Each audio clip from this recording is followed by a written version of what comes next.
Hi, my name's Sophie Wood and I live in New York City.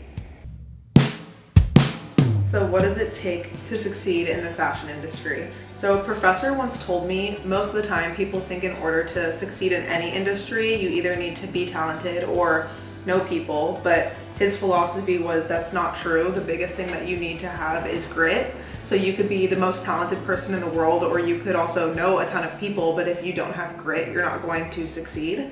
And that really stuck with me because I think at the end of the day, even when it feels really tough, like you're not going to succeed, that willingness to keep going and keep striving is what is ultimately going to make you successful. So I've always kept that in the back of my head. So the best piece of advice that I've ever been given is turning your sorries into thank yous. And I think this will especially resonate with women because I think women in general tend to apologize way too often and more often than we need to.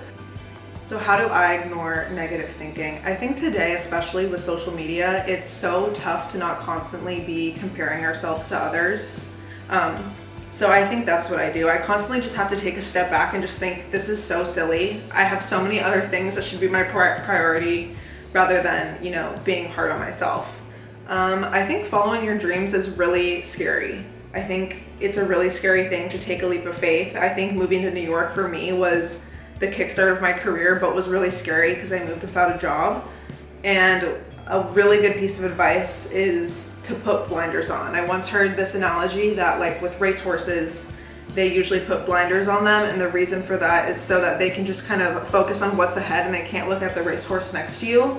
So I think figuratively speaking, putting a pair of blinders on and just going for it, believing in yourself and trucking forward. That is what I would do, and that's what I tell myself constantly. So I hope you liked this. I hope you found some piece of advice worth sharing.